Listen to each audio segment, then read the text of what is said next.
ഈശോമിശിഹായ്ക്ക് സ്തുതിയായിരിക്കട്ടെ. നമ്മുടെ പഠനക്കളരിയിലെ പുതിയ ആഴ്ചയിലേക്ക് നമ്മൾ പ്രവേശിക്കുകയാണല്ലോ. ഇന്നത്തെ ക്ലാസ്സിന് നേതൃത്വം നൽകാൻ എത്തിച്ചേർന്നിരിക്കുന്ന ബഹുമാനപ്പെട്ട ഫാദർ രൂപേഷ്, KRLCBCയുടെ എഡ്യൂക്കേഷൻ കമ്മീഷന്റെ ചുമതലക്കാരനായ father doctor Abhilash Gregory, Jaison sir, ബാക്കി എല്ലാ കോർഡിനേറ്റേഴ്സ്, ആനിമേറ്റേഴ്സ്, പഠിതാക്കളെ പുതിയ ആഴ്ചയിലേക്ക് സ്വാഗതം. നമുക്കറിയാം, ഒരു തുള്ളി വെള്ളം ഒരു ഹോട്ട് പാനിൽ വീണാൽ അത് അപ്പോൾ തന്നെ വറ്റിപ്പോകുന്നു. അതേ വെള്ളത്തുള്ളി ഒരു ലോട്ടസ് ലീഫിലാണ് വീണതെങ്കിലോ കുറച്ചു നേരം അവിടെ ആടിക്കളിച്ചിട്ട് പിന്നീട് അപ്രത്യക്ഷമാവുന്നു. സെയിം ഡ്രോപ്പ് ഓഫ് വാട്ടർ ഒരു ഓയിസ്റ്ററിലാണ് വീണതെങ്കിൽ അത് ഒരു പേളായി രൂപാന്തരപ്പെടുന്നു. നമ്മുടെ ഗുരുജനങ്ങൾ ഓരോ സെഷനിലൂടെയും നമുക്ക് പകർന്നു തരുന്ന അറിവുകളും സന്ദേശങ്ങളും ഹോട്ട് പാനിലെ വെള്ളത്തുള്ളി പോലെയോ ലോട്ടസ് ലീഫിലെ വെള്ളത്തുള്ളികൾ പോലെയോ ആകാതെ നമ്മുടെ ഹൃദയത്തിലെ ആഴങ്ങളിലേക്ക് കടന്നു ചെന്ന് നമ്മൾ ഓരോരുത്തരും ഓരോ പേളായി രൂപാന്തരപ്പെടാൻ നമുക്ക് സർവേശ്വരനോട് പ്രാർത്ഥിക്കാം. ആമുഖ പ്രാർത്ഥനയ്ക്കായി ഞങ്ങളുടെ ഗ്രൂപ്പിലെ ശ്രീമതി ഗൊരേറ്റി മാമിനെ സ്നേഹപൂർവ്വം ക്ഷണിച്ചോളൂ. പിതാവിന്റെയും പുത്രന്റെയും പരിശുദ്ധാത്മാവിന്റെയും നാമത്തിൽ ആമേൻ. പരിശുദ്ധാത്മാവേ നീ എഴുന്നള്ളി വരണമേ എൻ്റെ ഹൃദയത്തിൽ, ദിവ്യദാനങ്ങൾ ചിന്തി എന്നുള്ളിൽ ദൈവസ്നേഹം നിറയ്ക്കണേ. സർവശക്തനും കാരുണ്യവാനുമായ തമ്പുരാനെ, അങ്ങേ ഞങ്ങൾ ആരാധിക്കുന്നു, സ്തുതിക്കുന്നു, നമിക്കുന്നു, നന്ദി പറയുന്നു.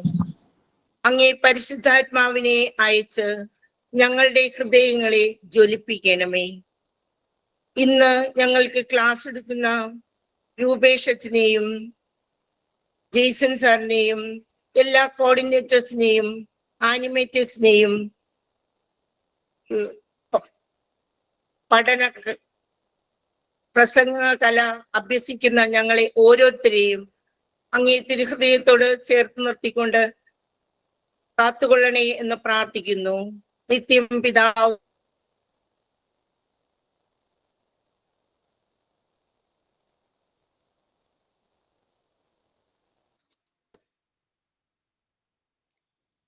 നന്ദി ഗൊരേറ്റി മാം.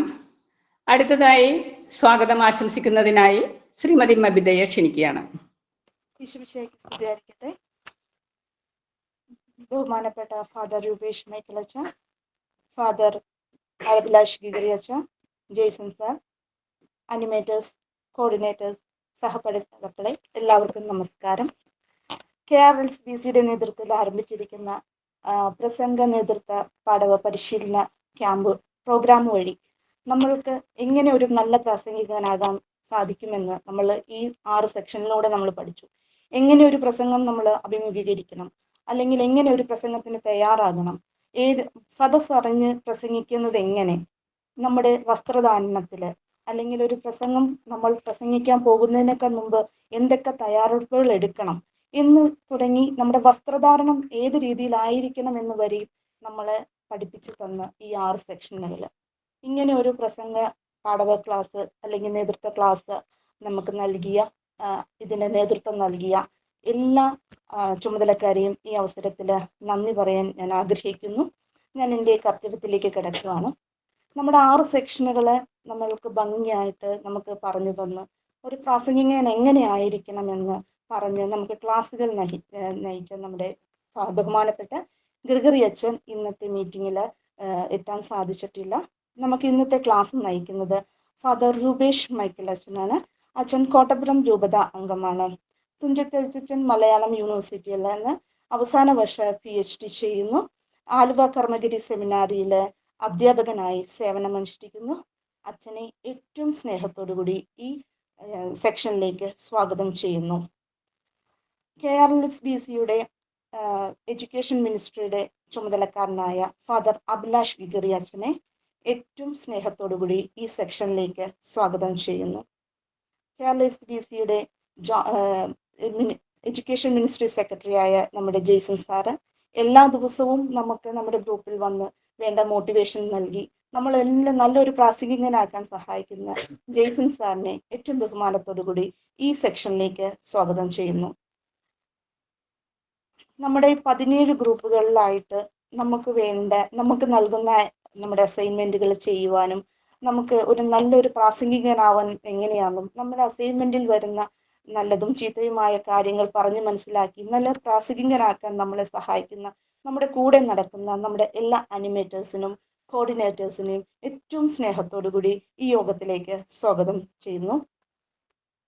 ഇന്നത്തെ യോഗത്തിന്റെ ക്ലാസിന്റെ ക്രോഡീകരണം ചെയ്യുന്ന ബഹുമാനപ്പെട്ട doctor Augustine KG, HOD in Malayalam department at saint Albert's college Ernakulam സാറിനെയും ഏറ്റവും ബഹുമാനത്തോടുകൂടി ഈ യോഗത്തിലേക്ക് സ്വാഗതം ചെയ്യുന്നു.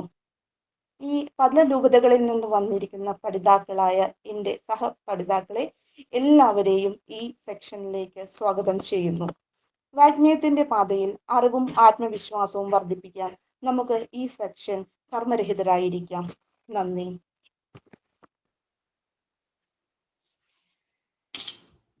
ബഹുമാനപ്പെട്ട ഗ്രീഗറി അച്ഛന്റെ സാന്നിധ്യത്തിൽ നമ്മോടൊപ്പം ആയിരിക്കാൻ കാണിച്ച വലിയ മനസ്സിന് നന്ദി പറഞ്ഞുകൊണ്ട് ഇന്നത്തെ ക്ലാസ് നയിക്കുന്നതിനായി നമ്മുടെ രൂപേഷ് അച്ഛനെ സാദരം ക്ഷണിച്ചുകൊള്ളുന്നു.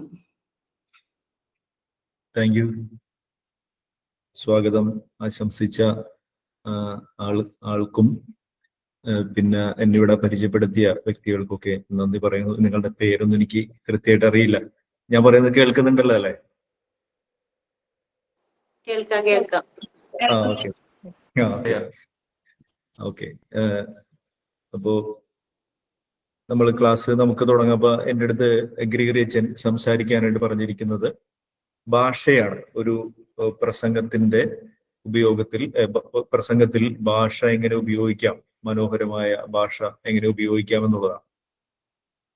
അപ്പൊ നമ്മൾ ലോകത്തിന്റെ ചരിത്രം തന്നെ മാറ്റിമറിച്ചിട്ടുള്ള പല മനുഷ്യരെയും നിമിഷ നേരം കൊണ്ട് സ്വാധീനിച്ചിട്ടുള്ള ഒരു കല അഭ്യസിക്കുവാനാണ് കുറച്ച് നാളുകളായി നമ്മൾ പരിശ്രമിച്ചുകൊണ്ടിരിക്കുന്നത്. ഇതിൽ ഭാഷയെക്കുറിച്ച് സംസാരിക്കുമ്പോൾ, പ്രത്യേകിച്ച് മലയാള ഭാഷയെക്കുറിച്ച് സംസാരിക്കുമ്പോൾ അത് നമ്മുടെ പൈതൃകത്തിന്റെ ഭാഗമായി തന്നെ കാണേണ്ടതുണ്ടെന്നാണ് തോന്നുന്നത്. ഇതിന്റെ ഈ ഒരു ക്ലാസ് ആമുഖമായി അത് പറയാനാണ് ഞാൻ ആഗ്രഹിക്കുന്നത്. ഉദാഹരണത്തിന് മലയാള ഭാഷയുടെ നിഘണ്ടുവും വ്യാകരണവും ആരാണ് എഴുതിയിരിക്കുന്നതെന്ന് ചോദിച്ചാൽ അത് ക്രൈസ്തവ മിഷണറിമാരാണ്. 1710 മലയാള ഭാഷയുടെ വ്യാകരണവും നിഘണ്ടുവും അന്നത്തെ വരാപ്പുഴയുടെ അധ്യക്ഷനായ ഏഞ്ചലൂസ് ഫ്രാൻസിസ് എന്ന ഇറ്റാലിയൻ മിഷണറി ബിഷപ്പ് ഇവിടെ എഴുതുന്നത്. അതില് ആദ്യത്തെ കുറെ ഭാഗങ്ങള് വ്യാകരണവും പിന്നെ 200 പേജും അതിൽ കൂടുതലും നിഘണ്ടുവുമാണ്. അപ്പോ നമുക്ക് മലയാള ഭാഷയോട്, ക്രൈസ്തവർക്ക് മലയാള ഭാഷയോട് വളരെ അടുത്ത ബന്ധമുണ്ട്. അപ്പോൾ നമ്മളുടെ പ്രസംഗത്തിലും ആശയവിനിമയത്തിലൊക്കെ നല്ല മലയാളം ഉപയോഗിക്കണമെന്നുള്ളതാണ്. പലപ്പോഴും നമുക്ക് പരിചയമുള്ള ഈ പ്രസംഗം എന്ന് പറയുന്നത് പള്ളി പ്രസംഗങ്ങളാണ്. നിങ്ങൾക്ക് കൂടുതലും പള്ളി പ്രസംഗങ്ങളായിരിക്കും. അപ്പൊ പള്ളി പ്രസംഗങ്ങൾ നമ്മൾ പ്രത്യേകിച്ചും അത് ശ്രദ്ധിക്കാതെ പോകുന്നതിന്റെ പ്രധാനപ്പെട്ട ഒരു കാര്യം അതിൽ നല്ല ഭാഷ ഉപയോഗിക്കുന്നില്ല എന്നുള്ളതാണ്. പ്രത്യേകിച്ച് നമ്മൾ കളിയാക്കുന്ന ഒരു കാര്യമാണ് പാതിരി മലയാളം എന്നൊക്കെ പറഞ്ഞ് കളിയാക്കും. അപ്പൊ അത് സ്ഥിരം നമ്മളിങ്ങനെ പള്ളിയിൽ കേട്ടത് കൊണ്ട് തന്നെ നമ്മളുടെ പ്രസംഗ ശൈലിയിലൊക്കെ അത് കടന്ന് വരാനായിട്ട് സാധ്യതയുണ്ട്. അപ്പൊ അതുകൊണ്ട് നമ്മളത് അങ്ങനെ ഉണ്ടെങ്കിൽ ബോധപൂർവം അത് കളഞ്ഞ് നിങ്ങളുടേതായ ഒരു പ്രസംഗ ശൈലിയും നിങ്ങളുടേതായ ഒരു ഭാഷാ പ്രയോഗ രീതിയും നിങ്ങൾ സ്വീകരിക്കേണ്ടതുണ്ട്. അതാണ് പ്രധാനമായിട്ട് പറയാനുള്ളത്. അതുപോലെ മലയാളത്തെ കുറിച്ച് പറയുമ്പോൾ നിങ്ങൾ ഓരോരുത്തരും സംസാരിക്കുന്നത് നിങ്ങളുടേതായ മലയാളമാണ്. അങ്ങനെ വരുമ്പോൾ ഇവിടെ ഇത് കേൾക്കാനായിട്ട് എത്ര കേൾവിക്കാരുണ്ട് അത്ര തന്നെ മലയാളമുണ്ട്. അതുപോലെ തന്നെ ഈ മലയാളം എന്ന് പറയുമ്പോൾ നമ്മളുടെ വടക്കൻ മലയാളമുണ്ട്, തെക്കൻ മലയാളമുണ്ട്, മധ്യ കേരളത്തിലെ മലയാളമുണ്ട്, ഇനി തുളു മലയാളമുണ്ട്, തമിഴ് മലയാളമുണ്ട്, യഹൂദ മലയാളമുണ്ട്. അപ്പൊ ഇങ്ങനെ മലയാളം ഇങ്ങനെ പരന്നു കിടക്കുകയാണ്. ഓരോ മലയാളത്തിന്റെ തന്നെ ഭാഷാഭേദങ്ങളായി മലയാളം ഇങ്ങനെ പരന്നു കിടക്കുകയാണ്. അപ്പൊ ഇതിൽ പ്രസംഗിക്കുമ്പോൾ നമ്മൾ ആദ്യമായി ഉപയോഗിക്കേണ്ടത് ഒരു സ്റ്റാൻഡേർഡ് മലയാളം. ഇപ്പോ പല സ്ഥലങ്ങളിലും മലയാളങ്ങളുണ്ട്. ഇപ്പൊ എറണാകുളത്ത് തന്നെ പല മലയാളങ്ങളുണ്ട്, തൃശ്ശൂര് തന്നെ പല മലയാള ഭേദങ്ങളുണ്ട്. അപ്പൊ ഈ ഭേദങ്ങൾ ഇങ്ങനെ നിലനിൽക്കുമ്പോൾ തന്നെ കൃത്യമായ ഒരു സ്റ്റാൻഡേർഡൈസ് ആയിട്ടുള്ള ഒരു മലയാളം നിങ്ങളുടെ പ്രസംഗത്തിൽ ഉപയോഗിക്കുക എന്നുള്ളതാണ്. അപ്പൊ അത് പ്രധാനപ്പെട്ട കാര്യമാണ്. അപ്പൊ അതിന്റെ ഏതാനും കാര്യങ്ങളാണ് ഞാൻ പറയാനായിട്ട് ആഗ്രഹിക്കുന്നത്. അതിലൊന്ന്, ഈ ഭാഷ എന്ന് പറയുന്നത് നമ്മളുടെ പ്രസംഗത്തിന്റെ ആത്മാവാണ് ഭാഷ. അപ്പൊ ഈ ആത്മാവ് അത് വ്യക്തതയോടുകൂടെയും ശരിയായും പറയുക എന്നുള്ളതാണ്. പറയുന്ന കാര്യങ്ങൾ കൃത്യമായും വ്യക്തതയോടും കൂടെ ഒരു പ്രസംഗത്തിൽ അത് വ്യക്തമായി അവതരിപ്പിക്കുക. അത് വളരെ ലളിതമായ സരളമായ ഭാഷയിൽ അവതരിപ്പിക്കുമ്പോഴാണ് അത് കേൾവിക്കാരന് മനസ്സിലാക്കാനായിട്ട് പറ്റുന്നത്. ഉദാഹരണത്തിന്, നിങ്ങളൊരു ഡോക്ടറിനെ കാണാൻ ചെന്നു. അപ്പൊ ഡോക്ടർ ഇങ്ങനെ നിങ്ങളോട് പറയാണ്, രോഗിയോട് പറയാണ്, നിങ്ങളുടെ കണ്ടീഷൻ വളരെ ക്രിട്ടിക്കലാണ്, ഇമീഡിയറ്റ് ഇന്റർവെൻഷൻ ആവശ്യമുണ്ടെന്ന് പറഞ്ഞ ഒരു സാധാരണക്കാരനായ ഒരു രോഗിക്ക് അത് മനസ്സിലാകൂല, അല്ലെ? ഇപ്പൊ ക്രിട്ടിക്കൽ ഇന്റർവെൻഷൻ എന്നൊക്കെ പറഞ്ഞാൽ അയാൾക്ക് മനസ്സിലാകാതെ പോവും, അവിടെ ആശയവിനിമയം പരാജയപ്പെടും.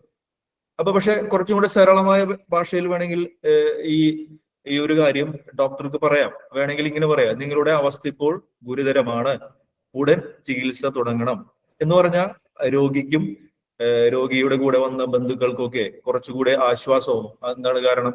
അവർക്ക് മനസ്സിലാകുന്ന അവരുടെ സാധാരണ ഭാഷയിലാണ് അയാൾ സംസാരിച്ചത്. അല്ലാതെ ഡോക്ടർ ഒരു മെഡിക്കൽ ടേമിൽ ആണ് രോഗിയോട് സംസാരിക്കുന്നതെങ്കിൽ അയാൾക്ക് ഒട്ടും മനസ്സിലാവില്ല. അപ്പൊ അതുകൊണ്ട് എപ്പോഴും വളരെ ലളിതമായി ഭാഷ ഉപയോഗിക്കുക. നല്ല ഭാഷയാണ് ഒരു പ്രസംഗത്തിന്റെ ആത്മാവെന്ന് നമ്മൾ തിരിച്ചറിയണം. വ്യക്തമായിട്ട് നമ്മളത് പറയണം. രണ്ടാമത്, കേൾവിക്കാരന് പ്രേക്ഷകരോട് അനുയോജ്യമായ ഭാഷയിലാണ് സംസാരിക്കേണ്ടത്. അവരുടെ ജീവിത നിലവാരം എന്താണ്, അവരാരാണ് എന്നതിന്റെ അടിസ്ഥാനത്തിൽ വേണം, അവർക്ക് അനുയോജ്യമായ ഭാഷയിലൂടെയാണ് നമ്മൾ സംസാരിക്കേണ്ടത്. ഇപ്പൊ കുട്ടികളെ അഭിസംബോധന ചെയ്താണ് നമ്മൾ സംസാരിക്കുന്നതെങ്കിൽ അവരുടേതായ ലളിതമായ ഭാഷ അവർക്ക് നമ്മൾ പറഞ്ഞു കൊടുക്കണം. കഥകളിലൂടെയും കവിതകളിലൂടെയും ഒക്കെ സംസാരിക്കണം. ഇനി അവിടെ മുതിർന്ന ആൾക്കാരുണ്ടാവും. അങ്ങനെയെങ്കിൽ മുതിർന്നവരുടെ ഭാഷ, മുതിർന്നവരുടെ ശൈലിയിലേക്ക് നമ്മൾ ഭാഷയെ മാറ്റണം. ഇനി ഒരു പണ്ഡിതോചിതമായ സദസ്സാണ്, അല്ലെങ്കിൽ ഒരു അക്കാദമിക്കലായിട്ടാണ് നിങ്ങൾ സംസാരിക്കുന്നതെങ്കിൽ ആ രീതിയിൽ വേണം നിങ്ങൾ സംസാരിക്കാൻ. അപ്പൊ ഇത് എപ്പോഴും ശ്രദ്ധിക്കണം. നിങ്ങളെ കേൾക്കുന്നത് ആരാണ്, കേൾവിക്കാരാരാണ് എന്ന് മനസ്സിലാക്കിക്കൊണ്ടുള്ള ഒരു പ്രസംഗമാണ് എപ്പോഴും അനുയോജ്യം. അപ്പൊ അതിന് ഓരോ മനുഷ്യരുടെയും പ്രായത്തെ പരിഗണിച്ചുകൊണ്ട്, അവരുടെ ജീവിത നിലവാരത്തെ പരിഗണിച്ചുകൊണ്ടുള്ള ഭാഷയായിരിക്കണം നിങ്ങൾ ഉപയോഗിക്കേണ്ടത്. മൂന്നാമതായി, ഭാഷ ലളിതവും ശുദ്ധിയും ഒക്കെ ആയിട്ടുള്ള ഭാഷയായിരിക്കണം. ലളിതമായിരിക്കണം, ശുദ്ധിയുള്ള ഭാഷയായിരിക്കണം. പിന്നെ കൃത്യമായ ഭാഷയിലാണ് നമ്മൾ പ്രസംഗിക്കേണ്ടത്. ഈ വളരെ വലിയ വാക്കുകളോ അല്ലെങ്കിൽ കടിച്ചാൽ പൊട്ടാത്ത വാക്കുകളോ അല്ലെങ്കിൽ വളരെ വലിയ വാചകങ്ങളൊക്കെ ഉപയോഗിച്ച് പ്രസംഗിച്ചു കഴിഞ്ഞാൽ ആളുകൾക്കത് മനസ്സിലാകാതെ വരും. ഉദാഹരണത്തിന് ഞാൻ പറയാം. ഉദാഹരണത്തിന് ഒരു കാര്യം, നമ്മുടെ സമൂഹത്തിൽ പലതരം വ്യത്യാസങ്ങളിലൂടെ ഉണ്ടാകുന്ന അനുഭവപരമായ മാറ്റങ്ങൾ മനുഷ്യരുടെ ജീവിതത്തെ ചിലപ്പോഴൊക്കെ സ്വാധീനിക്കുന്നു. അപ്പൊ ഇങ്ങനെ പറഞ്ഞു കഴിഞ്ഞാൽ അത് വലിയൊരു വാചകമാണ്. അത് കേൾവിക്കാരന് ചിലപ്പോൾ മനസ്സിലാക്കാൻ പറ്റിയെന്ന് വരില്ല. അപ്പൊ അതിന്റെ ലളിതമായ വാചകമുണ്ട്, അതിങ്ങനെ പറഞ്ഞാൽ മതി. സമൂഹത്തിലെ മാറ്റങ്ങൾ നേരിട്ട് മനുഷ്യരുടെ ജീവിതത്തെ സ്വാധീനിക്കുന്നു. അത് ഒരു ഏറ്റവും ലളിതമായ ഒരു വാചകമായിട്ടാണ് അത് പറയേണ്ടത്. അല്ലാണ്ട് വളരെ വലിയ വാചകങ്ങൾ പറഞ്ഞു കഴിഞ്ഞാൽ മനുഷ്യർക്കത് മനസ്സിലാക്കാനായിട്ട് പറ്റില്ല. അപ്പൊ അത് എളുപ്പത്തിൽ അത് കേൾവിക്കാരനെ മടുപ്പിക്കും. അപ്പൊ എപ്പോഴും സിമ്പിൾ ആയിട്ടുള്ള, ശുദ്ധിയുള്ള, ലാളിത്യമുള്ള, കൃത്യതയുള്ള ആശയങ്ങൾ നേരിട്ട് കൈമാറുന്ന ഭാഷ എപ്പോഴും ഉപയോഗിക്കുക. ഇതാണ് പ്രസംഗത്തെ ശക്തമാക്കുന്ന ഒരു കാര്യം. നാലാമതായിട്ട് പറയുന്നത്, ഒരു സ്റ്റൈൽ ഉണ്ടാവും. നമുക്ക് ഓരോരുത്തർക്കും ഒരു സ്റ്റൈൽ ഉണ്ട്. ഇപ്പോ ഒരാള് പ്രസംഗിക്കുന്ന എക്സ് പ്രസംഗിക്കുന്ന പോലെ ആയിരിക്കില്ല വൈ. അപ്പൊ ഓരോരുത്തർക്കും ഓരോരുത്തരുടെ രീതിയിലുള്ള ഒരു ശൈലി ഉണ്ടാവും. അപ്പൊ അതില് ടോൺ ഉണ്ടാവും, അതിൽ ഉപയോഗിക്കുന്ന റിഥം ഉണ്ടാകും, വൊക്കാബുലറി ഉണ്ടാകും, സെന്റൻസ് സ്ട്രക്ചർ, ഇതൊക്കെ ചേർന്നിട്ടാണ് ഓരോരുത്തരുടെയും ശൈലി നിർണ്ണയിക്കുന്നത്. അപ്പൊ അതില് ചിലപ്പോഴൊക്കെ നമുക്ക് പ്രചോദനാത്മകമായ ശൈലിയായിരിക്കും നമ്മൾ ഉപയോഗിക്കേണ്ടത്. അപ്പൊ പ്രചോദനാത്മകമായ ഊർജമുള്ള വാക്കുകൾ നമ്മൾ എപ്പോഴും ഉപയോഗിക്കണം, അല്ലെ? ഉദാഹരണത്തിന്, നമ്മൾ അസാധ്യത്തെ സാധ്യമാക്കാൻ കഴിയുന്നവരാണ്. അതൊരു പ്രചോദനാത്മകമായ വാചകമാണ്. അതുപോലെ തന്നെ ഓരോ വെല്ലുവിളിയും ഒരു പുതിയ അവസരമാണ്. അപ്പൊ ഇങ്ങനെ പ്രചോദനാത്മകമായ വാക്കുകളാണ് അങ്ങനത്തെ സ്റ്റൈലിലുള്ള പ്രസംഗങ്ങളിൽ ഉപയോഗിക്കേണ്ടത്. അതിൽ വളരെ ഊർജം ഉൾക്കൊണ്ടിട്ടുള്ള വാക്കുകളായിരിക്കണം.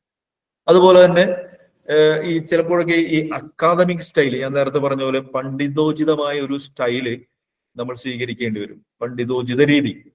അപ്പൊ അതില് കൂടുതൽ ഈ സാങ്കേതിക പദങ്ങളായിരിക്കും നമ്മൾ എപ്പോഴും ഉപയോഗിക്കേണ്ടത്.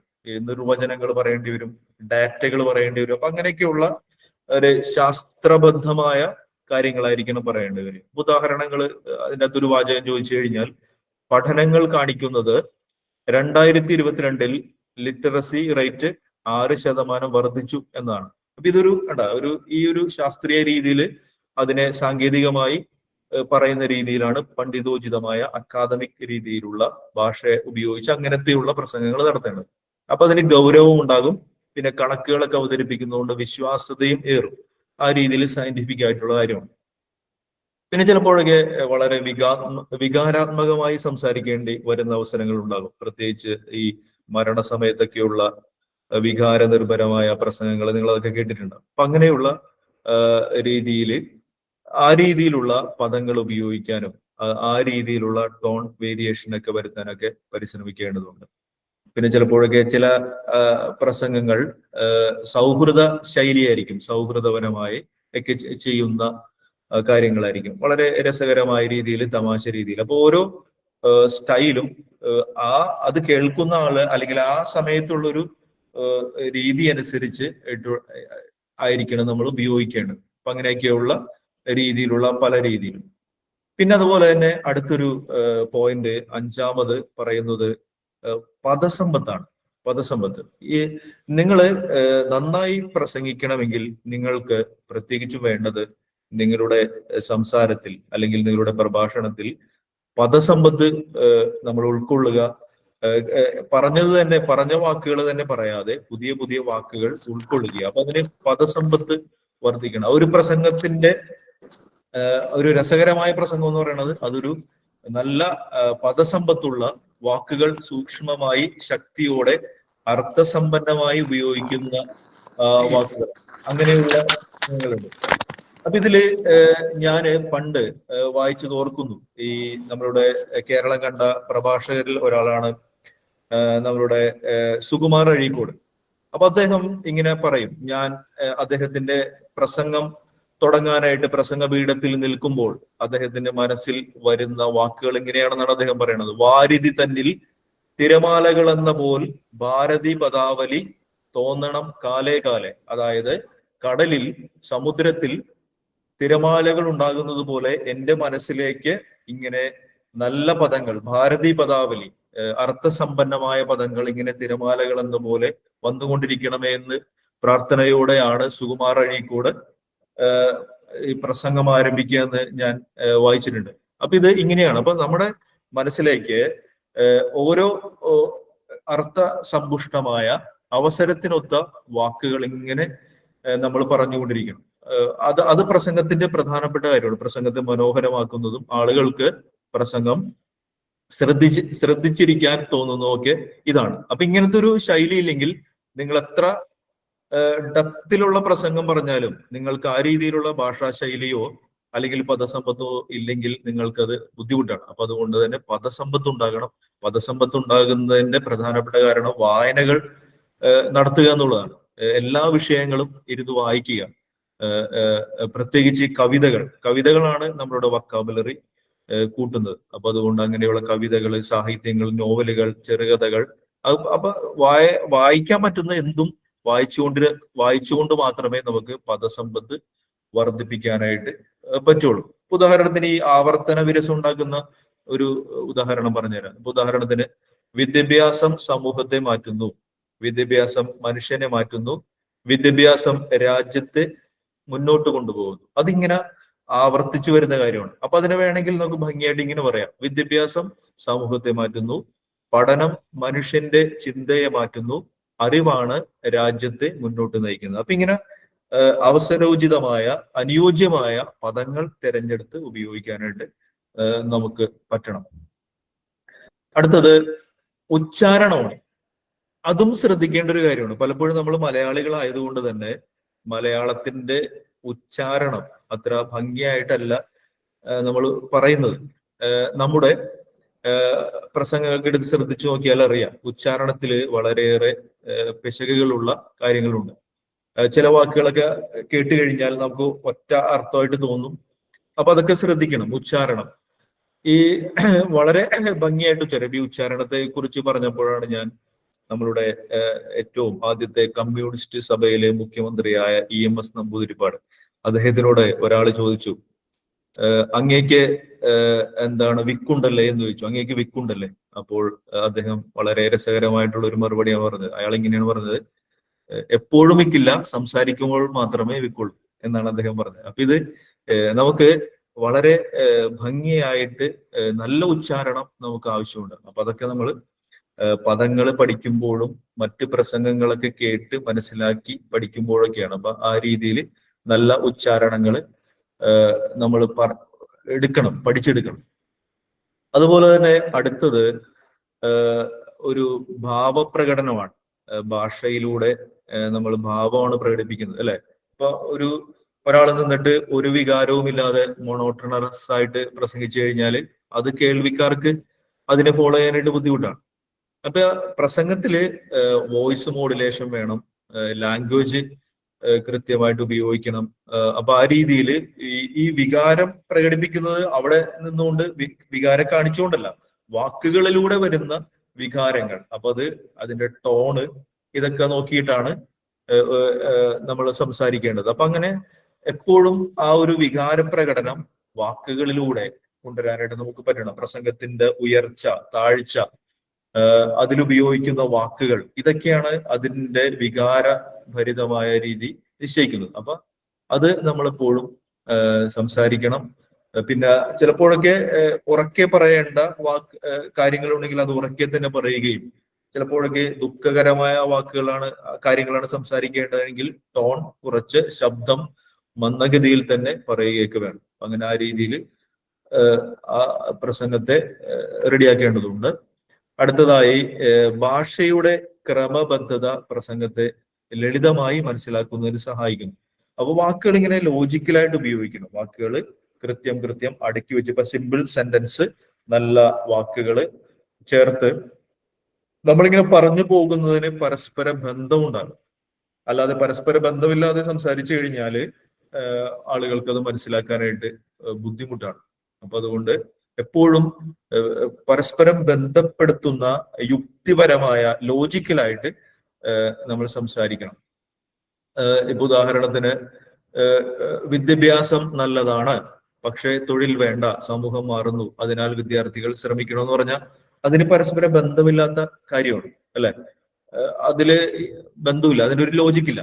മറിച്ച് ഒരു ക്രമബദ്ധമായ പ്രസംഗം എന്ന് പറഞ്ഞാൽ, ആദ്യം വിദ്യാഭ്യാസം വ്യക്തിയുടെ വളർച്ചയ്ക്കുള്ള അടിസ്ഥാനമാണ്, അതിനാൽ നല്ല വിദ്യാഭ്യാസം തൊഴിലവസരങ്ങൾ വർദ്ധിപ്പിക്കുന്നു. ഇതിനു പുറമെ സമകാലിക സമൂഹത്തിലെ മാറ്റങ്ങൾ പുതിയ സാധ്യതകൾ തുറന്നു കൊടുക്കുന്നു. അവസാനമായി ഈ അവസരങ്ങൾ പ്രയോജനപ്പെടുത്തുവാൻ വിദ്യാർത്ഥികൾ സ്ഥിരമായി ശ്രമിക്കണം. ഇങ്ങനെ ഒരു ആശയം ഇങ്ങനെ ക്രമബദ്ധമായി സ്വാഭാവികമായി മുന്നോട്ട് പോകുന്ന രീതിയിലായിരിക്കണം നമ്മളുടെ പ്രസംഗത്തെ നമ്മൾ ഒരുക്കേണ്ടത്, ഭാഷയെ ഒരുക്കേണ്ടത്. ഇങ്ങനെ അപ്പൊ ഞാൻ ഇത്രയും കാര്യങ്ങളാണ് ഈ ഭാഷാപരമായിട്ട് നിങ്ങളോട് പ്രത്യേകമായിട്ട് പറയാനുള്ളത്. അപ്പോ എന്താണ്, നല്ല ഭാഷ ഉണ്ടാക്കിയെടുക്കാനായിട്ട് പരിശ്രമിക്കുക. അത് വായനയിലൂടെയും മറ്റു പ്രസംഗങ്ങൾ കേൾക്കുന്നതിലൂടെയൊക്കെയാണ് നമുക്ക് സാധിക്കുക. അപ്പൊ നല്ല ഭാഷകള്, വൊക്കാബുലറി, നമ്മളുടെ അറിവിലേക്ക് കൂടുതൽ വൊക്കാബുലറി, പദസമ്പത്ത് ശേഖരിക്കുക, വായനകൾ നടത്തുക, മറ്റു പ്രസംഗങ്ങൾ കേൾക്കുക. ഇപ്പൊ യൂട്യൂബിലായാലും ഒക്കെ ഒരുപാട് പ്രസംഗങ്ങൾ നമുക്ക് അവൈലബിൾ ആണ്.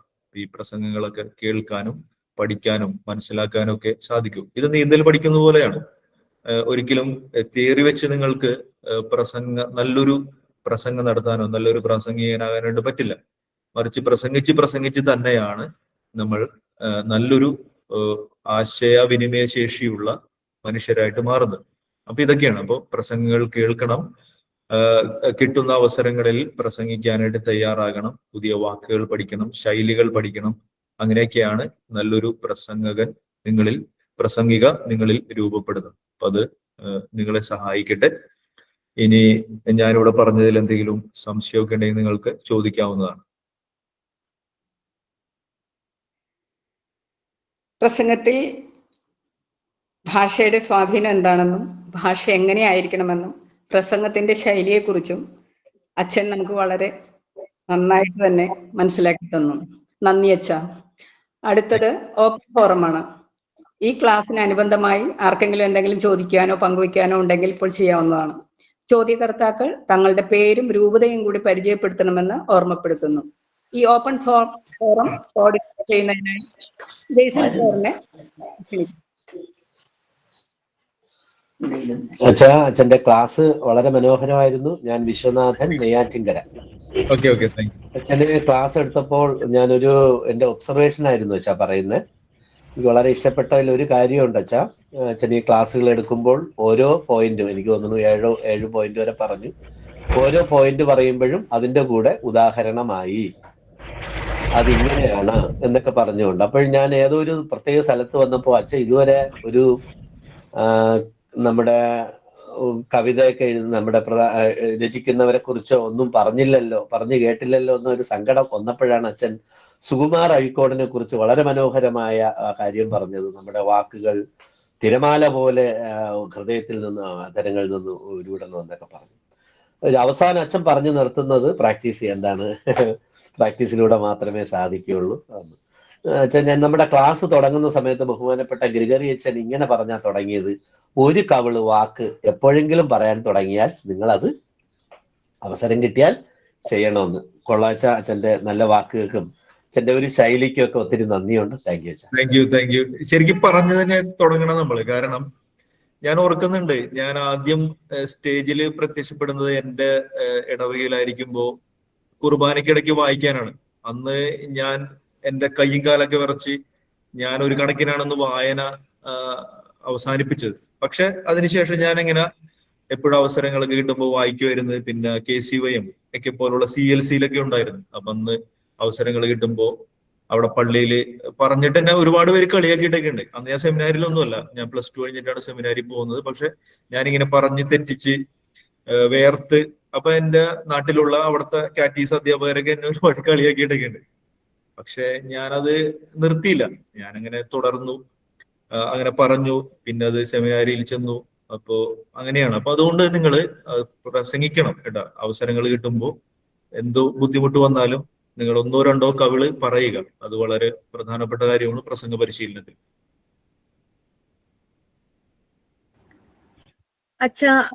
അച്ഛൻ ആരംഭത്തില് തുളു മലയാളം, യഹൂദ മലയാളം പറഞ്ഞില്ലേ? അതിനൊരു എക്സാമ്പിൾ ഒന്ന് പറയാമോ? അത് തുളു മലയാളം, യഹൂദ മലയാളം ഒക്കെ ഉണ്ട്. ഇപ്പൊ യഹൂദ മലയാളത്തിലാണ് ഞാൻ റിസർച്ച് ചെയ്യണത്. അതായത് ഇവിടെ യഹൂദർ ഇവിടെ വന്നിട്ട് അവര് മലയാളം ഇവിടെ പഠിച്ചിട്ടുണ്ട്. മലയാളം അവർ പഠിച്ചു. കാരണം ഏകദേശം ഒരു 1000 വർഷം യഹൂദര് കൊച്ചിയും എറണാകുളം പറവൂർ ഭാഗങ്ങളിലൊക്കെ ഉണ്ടായിരുന്നു. അപ്പൊ അവര് സംസാരിച്ചിരുന്ന ഭാഷ ഈ ജൂയിഷ് മലയാളമാണ്. അതിപ്പോ ഉണ്ട്. പക്ഷെ അത് ജൂയിഷ് മലയാളം സംസാരിക്കുന്നവർ ഇപ്പോ ഉള്ളത് ഇസ്രായേലിലാണ്. ഇസ്രായേലില് ഏകദേശം ഒരു 10-12 പേര് മാത്രമേ ജൂയിഷ് മലയാളമുള്ളൂ. എങ്കിലും ഞാൻ നിങ്ങൾക്ക് ഒരു പുസ്തകം കാണിച്ചു തരാം. അതൊരു ജൂയിഷ് മലയാളത്തിന്റെ ഒരു പാട്ടാണ്, കാർക്കുഴലി എന്ന് പറയും. ഞാനത് കാണിച്ചു തരാം.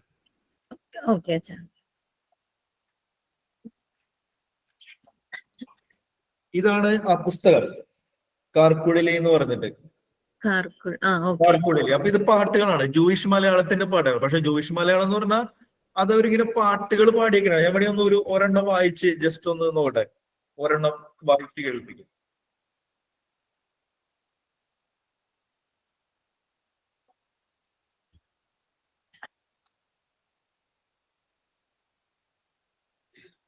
കുറെ പാട്ടുകളുണ്ട്. അപ്പൊ അതിൻ്റെ അകത്തൊരു ഉദാഹരണത്തിന് സാറ ഉമ്മയുടെ പാട്ട് എന്ന് പറഞ്ഞൊരു പാട്ടുണ്ട്. അത് ജസ്റ്റ് ഒരു 1-2 വരി കേൾപ്പിക്കാം. തമ്പുരാൻ മൊയിമ്പ് തോണിയായിരിക്കണം, തന്റെ തുണയാലെ ഇരിക്കുന്ന നേരത്ത് അബ്രമാമിനോട് ഉടയപ്പാളുണ്ടായി, അബ്രാമെ നിന്റെ കൈപൊതു നീക്കണം.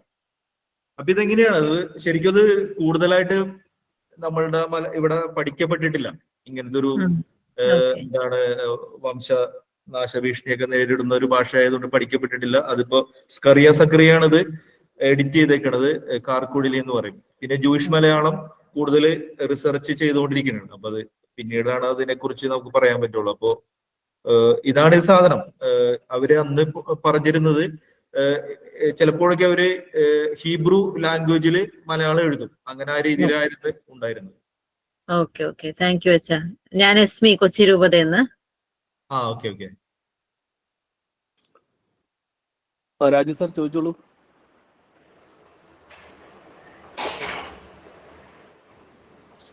അച്ഛൻ ഞാൻ തിരുവനന്തപുരം രൂപതയാണ്.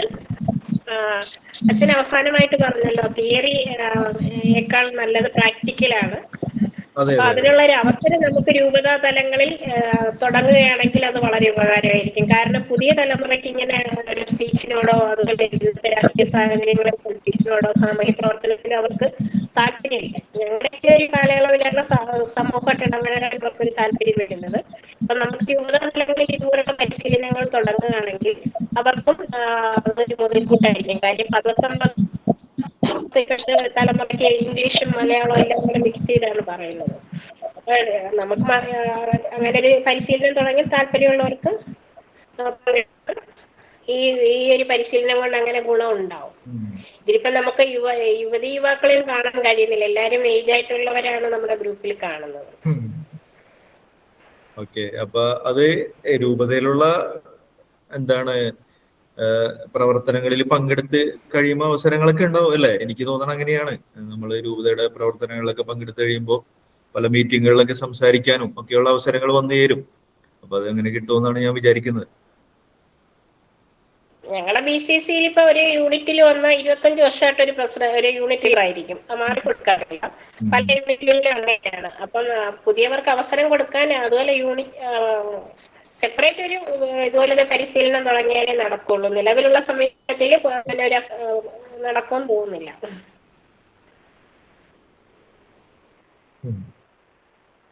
പിന്നെ ഓരോ രൂപതയുടെ പോളിസി അനുസരിച്ചിട്ടാണല്ല. അപ്പൊ അത് എനിക്കതിനോട് പ്രത്യേകിച്ച് ഇങ്ങനെ ഒരു ഉത്തരം പറയാൻ പറ്റില്ല. പേര് ഫ്രാൻസിസ് മരിയൻ.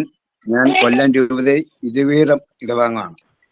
എനിക്ക് അച്ഛൻ പറഞ്ഞ ഏറ്റവും പ്രധാനമായിട്ട് എനിക്ക് നോട്ട് ചെയ്യാൻ പറ്റിയത് കേൾവിക്കാരെ മനസ്സിലാക്കി അവർക്ക് മനസ്സിലാവുന്ന ഭാഷയിൽ സംസാരിക്കുക. അത് നല്ല പോയിന്റ് ആയിട്ടാണ് എനിക്ക് തോന്നുന്നത്. നമ്മൾ എവിടെ ചെന്നാലും ആരാണോ നമ്മുടെ കേൾവി നമ്മുടെ ഉന്നത അവരെ മനസ്സിലാക്കി അവർക്ക് മനസ്സിലാവുന്ന ഭാഷ സംസാരിച്ചാൽ നമ്മുടെ എന്താശയമാണ് അവർക്ക് അവരെ ഉൾക്കൊള്ളിക്കാൻ നമുക്ക് സാധിക്കുമെന്ന് പൂർണ്ണബോധ്യം. അത് നല്ല പോയിന്റ് ആയിട്ട് എനിക്ക് തോന്നുന്നു. അതിപ്പോ ഉദാഹരണത്തിന് ഇപ്പൊ ഞങ്ങളെ സംബന്ധിച്ച് അച്ഛന്മാരെ സംബന്ധിച്ചാണെങ്കിൽ ഇപ്പൊ നമുക്ക് ഞായറാഴ്ച തന്നെ 2 കമ്മ്യൂണിറ്റികളാണ് വരണത്. ഒന്ന് ആദ്യത്തെ കുർബാനയ്ക്ക് മുതിർന്ന ആൾക്കാരാണ് വരുന്നത്. രണ്ടാമത്തെ കുർബാനയ്ക്കാണ് കാറ്റീസം കുർബാനയ്ക്കാണ് കുട്ടികൾ വരുന്നത്. അപ്പോ മുതിർന്നവരോട് സംസാരിക്കുന്നത് പോലെ അല്ലെങ്കിൽ അവരോട് വചനം പറയുന്ന പോലെ ഒരിക്കലും കുട്ടികളോട് പറയാൻ പറ്റില്ല. കാരണം ഈ ഏജ് ഡിഫറൻസ് ഉള്ളതുകൊണ്ട്. അപ്പൊ അതുകൊണ്ട് കുട്ടികളുടെ കുർബാനയിൽ എപ്പോഴും കുറെ കൂടി അവരോട് ചോദ്യം ചോദിക്കുകയും അതുപോലെ തന്നെ അവരോട് കഥകൾ പറയുകയും ആ രീതിയിലാണ് വചനം പറയാറ്. മുതിർന്നവർക്ക് ആവശ്യമില്ല, അവർക്ക് നേരിട്ട് കാര്യങ്ങൾ പറഞ്ഞു കൊടുക്കണം. അതുപോലെ അച്ഛാ ഇസ്രായേലിൽ 16 പേരല്ല മലയാളം സംസാരിക്കുന്നത്, അതിൽ കൂടെ ആൾക്കാർ. അവിടെ ഒരു ഗ്രാമം തന്നെ ഉണ്ട്, ഇസ്രായേലിൽ കേരളത്തിൽ നിന്ന് പോയ ഒരു ഗ്രാമം തന്നെ. അവരിപ്പോഴും മലയാളം സംസാരിക്കുകയും മലയാളത്തെ കമ്മ്യൂണിക്കേഷൻ ചെയ്യുന്ന ഒരു ഗ്രാമം തന്നെ ഇപ്പൊ നിലവിലുണ്ട്. ധാരാളം കുടുംബങ്ങളുണ്ട്. ഈയിടെ ഞാൻ കണ്ടായിരുന്നു. ശരി ശരി. Good evening. Good evening. അച്ഛന്റെ ക്ലാസ് വളരെ നന്നായിരുന്നു. ഒരു 20 മിനിറ്റോളം ക്ലാസ് ആണെങ്കിൽ പോലും ഏകദേശം നമുക്ക് ഒട്ടനവധി കാര്യങ്ങൾ മനസ്സിലാക്കി, ഭാഷയെക്കുറിച്ചൊക്കെ മനസ്സിലാക്കാൻ കഴിഞ്ഞു. പിന്നെ എനിക്ക് ഏറ്റവും ഇഷ്ടപ്പെടുന്നത് ഇപ്പൊ ഇവിടെ തൊട്ട് മുന്നേ ഉള്ള ആൾക്കാർ പറഞ്ഞതുപോലെ നമ്മൾ സദസ്സിനെ അറിഞ്ഞ്, അതായത് അവരുടെ ആ ഭാഷ അറിഞ്ഞ് സംസാരിക്കണം. സാധാരണ നമ്മൾ ഇപ്പോൾ ബേസിക് യൂണിറ്റ് ആയാലും ഇടവകയിലായാലും സംസാരിക്കാൻ അവസരം കിട്ടുമ്പോൾ നമ്മൾ കയറുന്നു, അവിടെ പറയുന്ന വിഷയം എന്താണ്, ഇപ്പം കാറ്റഗറിസം വാർഷികമാണ് ആ വിഷയം, അല്ലെങ്കിൽ കുടുംബ യൂണിറ്റ് വാർഷിക ആ വിഷയത്തെ കുറിച്ച് കുറച്ച് കാര്യം പറയുക, നിർത്തുക എന്നുള്ളതാണ്. ഇപ്പൊ അച്ഛൻ പറയപ്പോഴാണ് നമ്മുടെ സദസ്യരെ അവരുടെ ആ ഏജും അവരുടെ ആ ഗുണനിലവാരങ്ങളും അവർ മനസ്സിലാക്കുന്ന രീതിയൊക്കെ മനസ്സിലാക്കി സംസാരിക്കുമ്പോഴേ കൂടുതലായിട്ട് അവർക്ക് മനസ്സിലാകുമെന്ന് വിശ്വസിക്കുകയാണ്. അപ്പൊ അച്ഛന്റെ ഈ ഇന്നത്തെ ക്ലാസ്സിലൂടെ എനിക്ക് ഏറ്റവും എനിക്ക് അനുഭവവേദ്യമായത് ഇത് തന്നെയാണ്. സദസ്സിനെ അറിഞ്ഞ് സദസ്സിന്റെ ഭാഷയിൽ ആ സംസാരിക്കുക.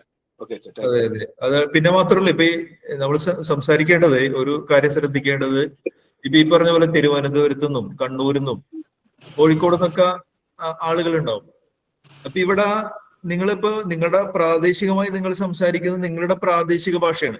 ഇപ്പൊ തിരുവനന്തപുരം ഭാഷയുണ്ട്, കൊല്ലത്തിന് ഒരു സ്ലാങ് ഒക്കെ ഉള്ളതുണ്ട്, അതുപോലെ തന്നെ എറണാകുളം മധ്യ കേരളം വരുമ്പോഴുണ്ട്, പിന്നെ അങ്ങോട്ട് കണ്ണൂര് കോഴിക്കോട്, ഇതൊക്കെ നിങ്ങൾ ഭാഷ ശ്രദ്ധിച്ചു കഴിഞ്ഞാൽ നമുക്കറിയാം വ്യത്യസ്തമായ രീതിയിലാണ് അവർ പറയുന്നത്, വ്യത്യസ്ത വാക്കുകൾ. അപ്പൊ നമുക്ക് ചിലപ്പോൾ ഞാൻ റിസർച്ച് ചെയ്യണത് മലപ്പുറത്തായിരുന്നു. അപ്പൊ മലപ്പുറത്ത് ഞാൻ ഇവിടെ നിന്ന് ചെന്നപ്പോ എനിക്ക് ആദ്യം ബുദ്ധിമുട്ടായിരുന്നു. അവർ പറയണ പെട്ടെന്ന് കണ്ണൂരത്തെ കുട്ടികളായിട്ടൊക്കെ സംസാരിക്കുമ്പോൾ എനിക്ക് ഭയങ്കര ബുദ്ധിമുട്ടായിരുന്നു. അതുപോലെ ഞാൻ PG പഠിച്ചത് തൃശ്ശൂരായിരുന്നു.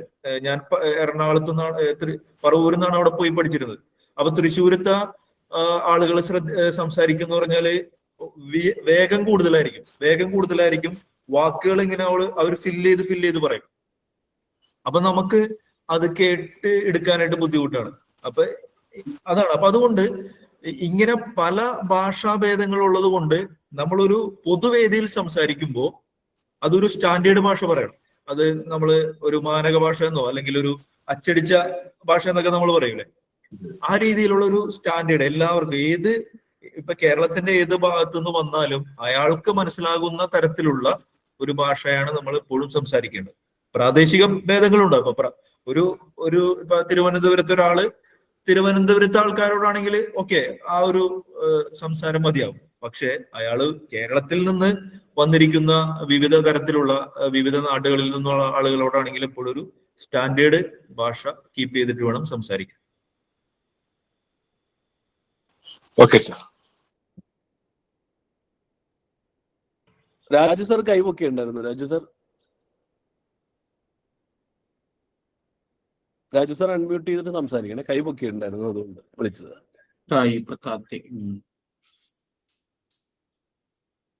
ഗുഡ് ഈവനിങ് അച്ഛാ. ജൂലിയൻ ആണ്, ഒരാപ്പുഴ രൂപത. അച്ഛാ രണ്ടാമത്തെ പോയിന്റ് 8 പോയിന്റ് പറഞ്ഞു. അച്ഛൻ രണ്ടാമത്തെ പോയിന്റ് ഒന്ന് പറയാമോ അച്ഛാ? ഞാൻ മിസ്സായി. ഒറ്റ മിനിറ്റ്, ഞാനതൊന്ന് റെഡിയാക്കട്ടെ. കേൾവിക്കാർക്ക് അനുയോജ്യമായ ഭാഷ ഉപയോഗിക്കണം എന്നാണ് അച്ഛൻ പറഞ്ഞത്, രണ്ടാമത്തെ പോയിന്റ്. Okay, thank you.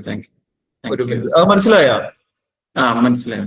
ഇപ്പൊ ഉദാഹരണത്തിന് വേണമെങ്കിൽ ഇപ്പോ കേൾവിക്കാരെന്ന് പറയുമ്പോൾ നമ്മൾ സ്കൂൾ കുട്ടികളോട് സംസാരിക്കുകയാണെന്ന് വിചാരിക്കും. സ്കൂൾ കുട്ടികൾ, അപ്പൊ അവരോട് ഇംഗ്ലീഷിലൊക്കെ ecosystem is the interaction of abiotic and biotic components എന്ന് പറഞ്ഞാൽ നിങ്ങൾക്ക് പോലും ചിലപ്പോൾ അത് മനസ്സിലാവില്ല. എന്നാൽ കുട്ടികളോട് വളരെ കൂളായിട്ട് ഇങ്ങനെ പറയാം, പ്രകൃതിയിലെ ജീവികളും അവയ്ക്ക് ചുറ്റുമുള്ള അന്തരീക്ഷവും ഒന്നിച്ച് പ്രവർത്തിക്കുന്നതാണ് ഇക്കോസിസ്റ്റം. അപ്പൊ ആ രീതിയിൽ നമ്മളെപ്പോഴും അല്ലെ, ആരോട് സംസാരിക്കുകയാണെങ്കിലും അവർക്ക് മനസ്സിലാക്കാനല്ലേ പറയണത്. അപ്പൊ എപ്പോഴും ഒരു ലളിതമായ ഭാഷയാണ് എപ്പോഴും നല്ലത്. വളരെ ലളിതമായി സംസാരിക്കുക, ഏറ്റവും ലളിതമായ പദങ്ങൾ ഉപയോഗിക്കുക. അപ്പൊ അത് എല്ലാവർക്കും കിട്ടും. അവിടെ കുട്ടികളുണ്ടെങ്കിലും മുതിർന്നവരുണ്ടെങ്കിലും എഡ്യൂക്കേറ്റഡ് ആയിട്ടുള്ള ആൾക്കാരുണ്ടെങ്കിലും ഏത് തരത്തിലുള്ള കേൾവിക്കാരാണെങ്കിലും അവർക്ക് കിട്ടും. അപ്പൊ അത് ഒരു സിമ്പിൾ ആയിട്ടുള്ള അനുയോജ്യമായ ഭാഷ എപ്പോഴും നമ്മൾ ഉപയോഗിക്കുന്നതാണ് ഏറ്റവും നല്ലത്. Thank you.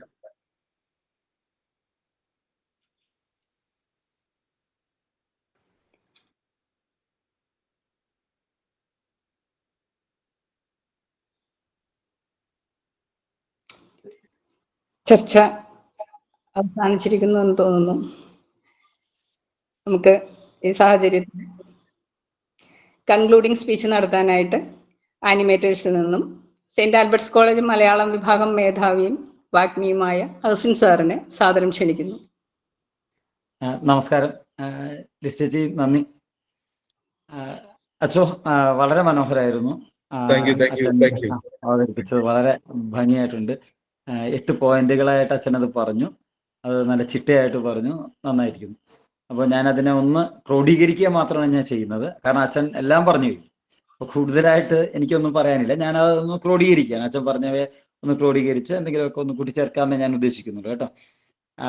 നല്ല ഭാഷയാണ് പ്രസംഗത്തിന്റെ ആത്മാവ് എന്ന് പറഞ്ഞുകൊണ്ടാണ് അച്ഛൻ ആരംഭിച്ചത്. അത് തന്നെ അതിൻ്റെ എല്ലാം ഉൾക്കൊള്ളുന്നുണ്ട്. ഒരു പ്രസംഗം എന്തായിരിക്കണം എന്നതിന് ആ ഒരു പ്രയോഗം തന്നെ എല്ലാം ഉൾക്കൊള്ളുന്നുണ്ട്.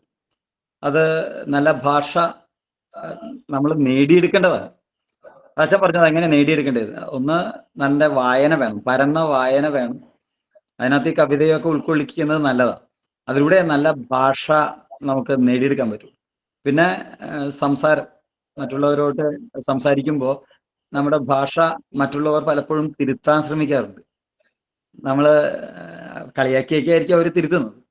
പക്ഷെ നമ്മൾ തിരുത്താൻ തയ്യാറായാൽ വളരെ നല്ലതാണ്.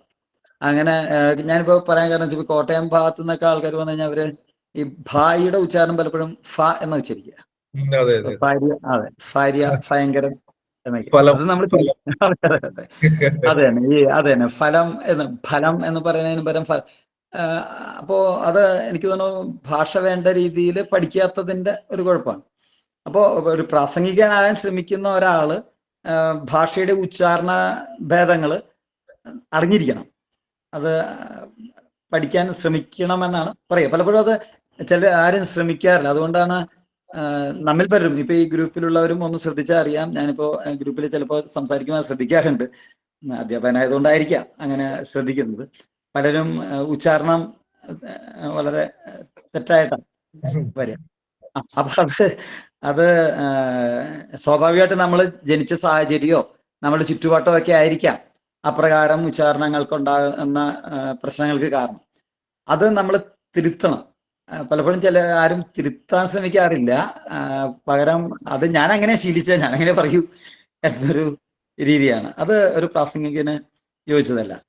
കേൾവിക്കാർക്ക് അനുയോജ്യമായ ഭാഷ ഉപയോഗിക്കണമെന്ന് പറയുമ്പോഴും നമ്മൾ ഒരു ഉത്തമ പ്രാസംഗികൻ അല്ലെങ്കിൽ ഒരു ഗംഭീര പ്രാസംഗികനൊക്കെ അറിയപ്പെടണമെങ്കിൽ പലപ്പോഴും ഒരു ഒരു ഒരു മീഡിയം ലെവൽ നമ്മൾ കീപ്പ് ചെയ്യണം. അത് വിട്ടുകളയരുത്.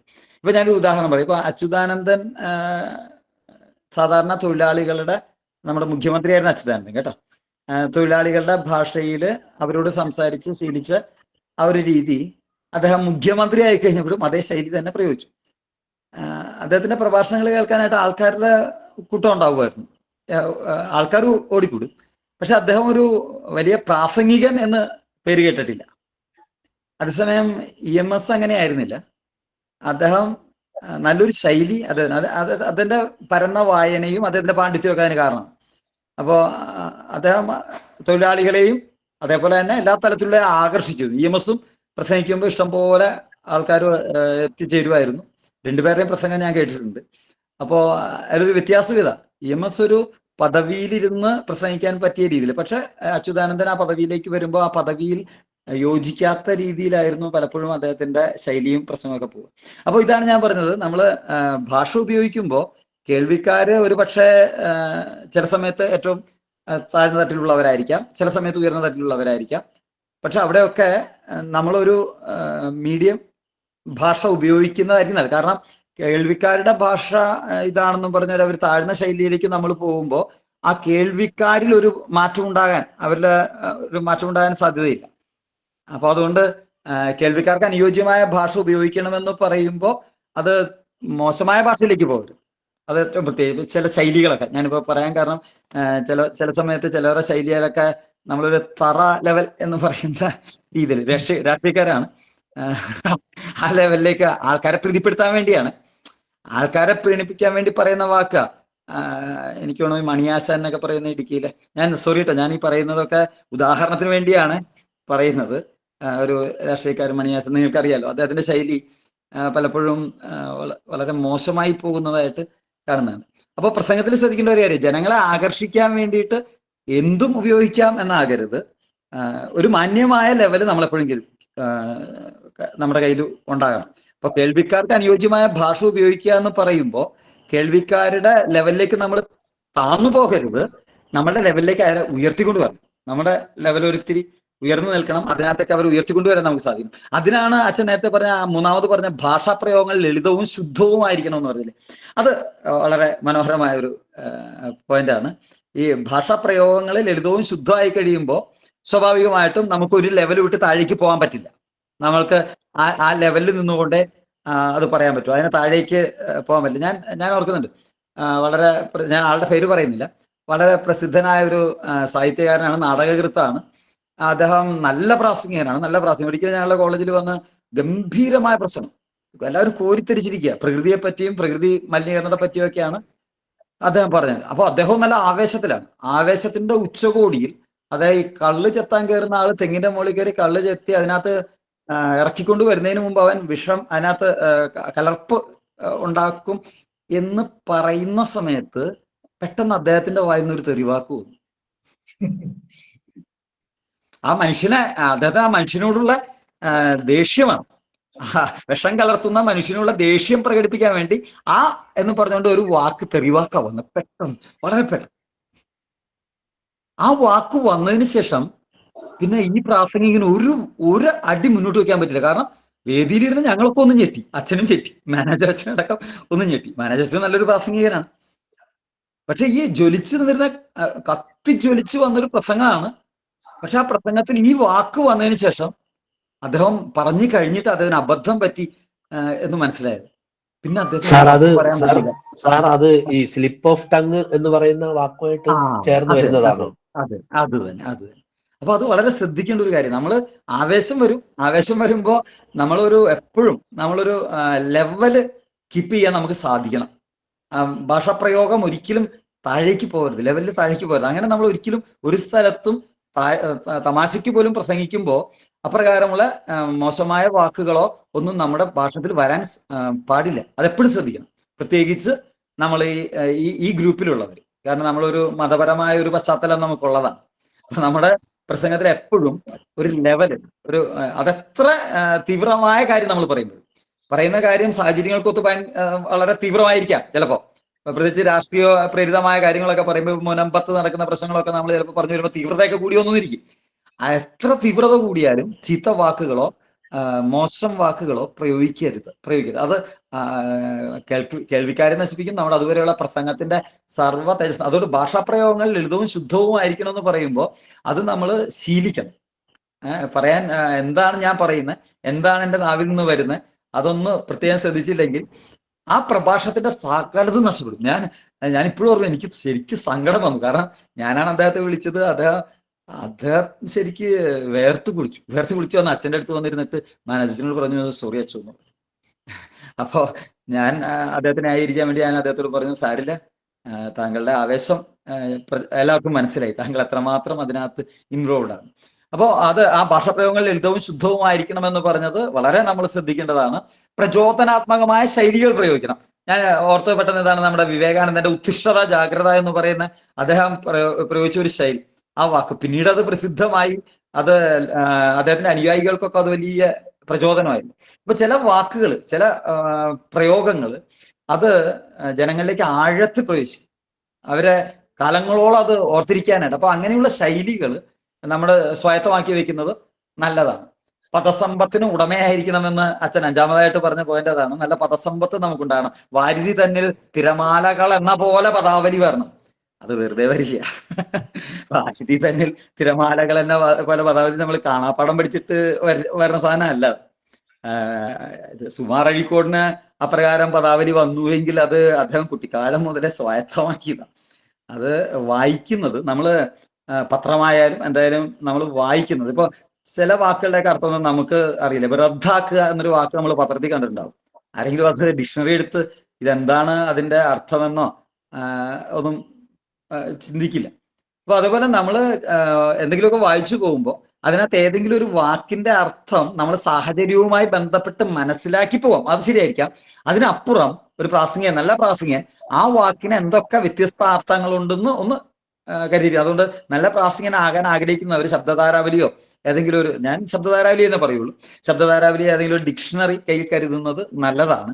കാരണം ചില വാക്കുകളൊക്കെ എന്താണ് അതിന്റെ അർത്ഥം എന്ന് അറിഞ്ഞില്ലെങ്കിൽ, പണ്ടൊരു സിനിമയെ കണ്ടതുപോലെ വാക്കുകൾ പ്രയോഗിക്കേണ്ട വാക്കുകളല്ലാതെ വാക്കുകൾ മാറിപ്പോ. അതുകൊണ്ട് പദസമ്പത്തിന് ഉടമയായിരിക്കണം എന്ന് പറയുമ്പോൾ നമുക്ക് നല്ല വായന വേണം.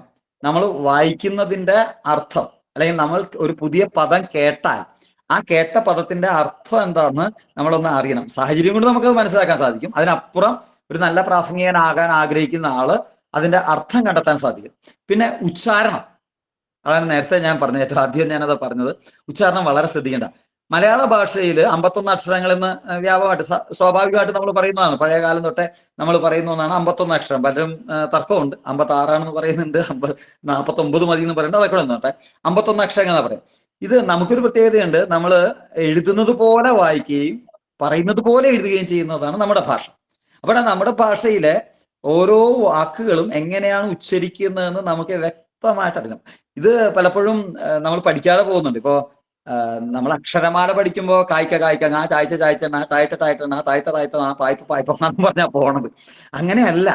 അതിന്റെ ഉച്ചാരണം കൃത്യമായിട്ട് നമ്മൾ പഠിച്ചു വെച്ച് കഴിഞ്ഞാൽ ഖ ഗ ഘ ങ എന്ന് കൃത്യമായിട്ട് അതിന്റെ ഉച്ചാരണം നമ്മൾ പഠിച്ചു വെച്ച് കഴിഞ്ഞാൽ നമുക്ക് മനസ്സിലാവും പ ഫ ബ ഭ മ എന്നാണ് ഉച്ചാരണം. പക്ഷെ പലപ്പോഴും പലരും പ ഫ ബ ഫ മ എന്നാ പറയാം. അങ്ങനെ ഫ എന്നൊരു ഉച്ചാരണം മലയാളത്തിൽ ഇല്ല. അപ്പൊ ഞാൻ കുട്ടികളോട് പറയുമ്പോൾ അവർ ഇപ്പൊ ഫാദറോ ഫീസോ അതൊക്കെ ഇംഗ്ലീഷിൽ നിന്ന് വന്ന പദങ്ങളാണ്. അപ്പോ സാധാരണ നമ്മുടെ ഇവിടെ ഫലം എന്നതിന് പകരം നമ്മൾ ഫലം, ഞങ്ങൾ ഈ നന്മ നിറഞ്ഞ മറിയം എന്ന പ്രാർത്ഥന ചൊല്ലുമ്പോൾ ഞാൻ പലപ്പോഴും കുട്ടികൾ പറഞ്ഞു കൊടുക്കാറുണ്ട്, അവൾ അമ്മ ഉദരത്തിന്റെ ഫലമായി ഈശോ എന്നതിന് പകരം പലരും ഉദരത്തിന്റെ ഫലമായി ഈശോ എന്നാ പറയുന്നത്. അപ്പൊ ഇതിപ്പോ വ്യാപകമാണ്. അത് അറിയാവുന്ന ഭാഷാധ്യാപകർ പോലും ഇല്ലെന്നാ അല്ലേ അച്ചോ, മൈക്കിൾ അച്ചോ? അതെ അതെ അതെ, എല്ലാവരും ഈ പറഞ്ഞ പോലെ ഈ ഫലം എന്നാണ് പറയണത്. ശരിക്കും ഫലം എന്ന് തന്നെ പറയണം. അതെ അതെ. ഭാഷാ അധ്യാപകർ പോലും തെറ്റിച്ചാ പറയണത്. അപ്പോ അത് പ്രാസംഗികർ പ്രത്യേകിച്ച് നമ്മളിത് പഠിക്കുമ്പോൾ, നമ്മളിത് പഠിക്കുന്നവരായതുകൊണ്ട് നമ്മളത് ശ്രദ്ധിക്കണം. ഞാൻ വേണമെങ്കിൽ നിങ്ങളെ എന്തെങ്കിലും അനുവദിക്കുകയാണെങ്കിൽ ഞാൻ ഈ ഭാഷയുടെ ഉച്ചാരണങ്ങൾ പഠിപ്പിച്ചു തരാം കേട്ടോ, കുഴപ്പമൊന്നുമില്ല. ഈ 51 അക്ഷരങ്ങൾ നല്ല രീതിയായിരിക്കും. കാരണം ഈ പ്രസംഗ പരിശീലനത്തിന്റെ ഇടയ്ക്ക് ഈ ഉച്ചാരണം, ശുദ്ധോച്ചാരണം കിട്ടാനായിട്ട് ഒരു 1-2 ക്ലാസ് കൊടുക്കണം എന്നുള്ളതാണ്. അത് വേണം. അപ്പോ ഞാനത് കോളേജിൽ പഠിപ്പിക്കാറുണ്ട്, കുട്ടികളെ പഠിപ്പിച്ചു കൊടുക്കാറുണ്ട് ഉച്ചാരണം.